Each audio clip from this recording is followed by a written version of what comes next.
If you clicked on this video, I'm going to be talking about a miniature smart telescope. I know that that's probably not what you expect from my channel, but again, if you clicked on it, this is you right now. Yes, you are into ham radio, but also spacey, nerdy things outside of that. So here is you, right here in the middle. You are the person that I'm making this video for. I just got off of a trail with the scouts. We did just a quick weekend turnaround thing. I'm surveying the spot in which we will set up the telescope. I'm looking above my head here, kind of walled in this valley, but looks like we'll be able to see some stuff. I'm very excited to see what happens tonight.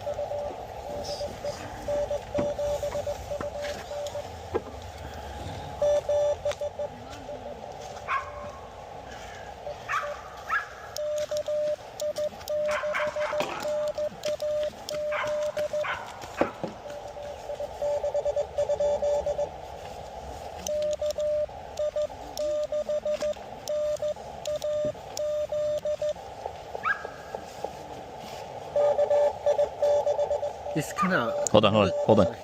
And I brought a smart telescope with me, the Dwarf Mini from Dwarf Labs. And I'm just going to cut to me out in the field to talk a little bit about it. How's it going, everybody? I'm at a scout camp. We hiked in about 7 miles, so we got a nice, really light, quiet environment. And in this small little container, I have packed a smart telescope. This is the Dwarf Mini by Dwarf Labs. This smart telescope, which you can see is literally pocket size, comes with an ND filter, so it will do both sun imagery and daytime imagery with the telephoto lens, as well as deep sky and planetary imagery. So good for the moon, good for the sun, good for nebula, or nebulae. So I'm going to set this up right now. It's really easy. You just turn it on, hold down the button, and I'm going to mount it on my Chameleon tripod that I use for ham radio.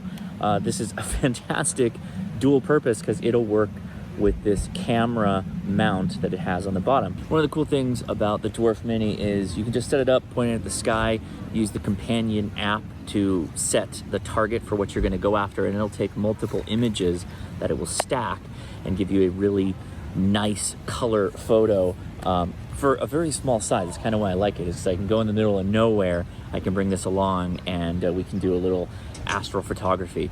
This will mount on any photo tripod, but if you've got the ability with like a ball mount head to kind of cock it, that allows you to do an equatorial mount or an equatorial positioning where you put an angle on the telescope. This tripod won't do that, but a lot of photo tripods will. So if you have that capability, you will get a longer duration basic image setup. Keep in mind that this is basically a camera. It's taking multiple long duration images that it stacks up. So hundreds of images. It'll go through some internal processing to denoise, correct some of the colors, correct some of the stars using the app that's built in to the Dwarf Labs accompanying application. All right, it's almost star party time. I'm hanging out here tonight. Here's my star party setup with the Dwarf Mini. We got no signal up here, so we're using this as an access point. We're going to connect directly into the Dwarf Mini telescope.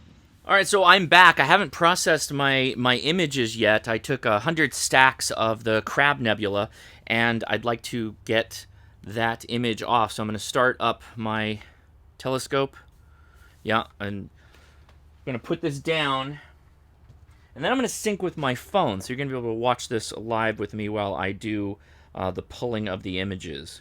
All right, so the images are on the telescope. I'm going to connect to it. We should see the device, hopefully. There it is. Takes a second or two. It is in access point mode where it is creating its own Wi-Fi.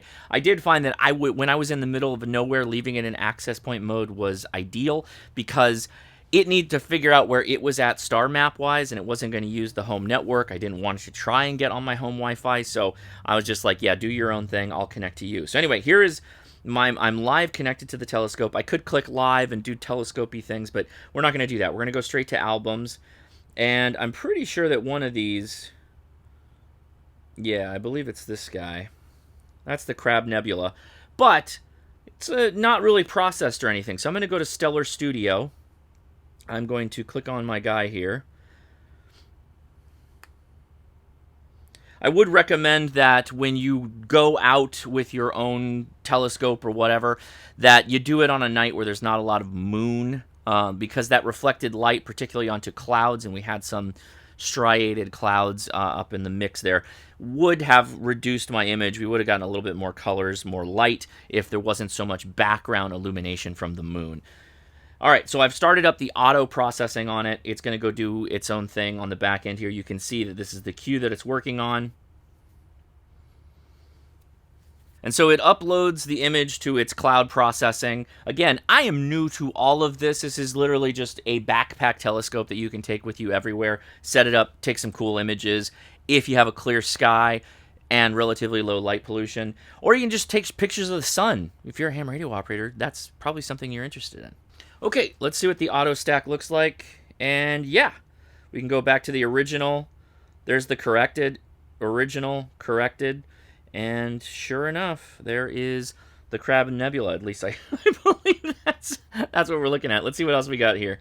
Now, for me, I'm just amazed that I could even see this. This is like 6,000. This is actually 6,500 light years away from Earth, the Crab Nebula, which shockingly impressive. Although a buddy of mine did say, well, probably go with a bigger nebula next time, like the Orion Nebula or something. So next camp out that we have for the HRCC camp out, which is coming up soon, I will be deploying this to actually go after something that fills the area more. So, hey, I'm learning. What can I say? Well, I couldn't wait. I came home immediately. I set up the tripod outside with the Dwarf Mini, pointed at Orion Nebula, which is way bigger in the actual view and many times brighter than the Crab Nebula.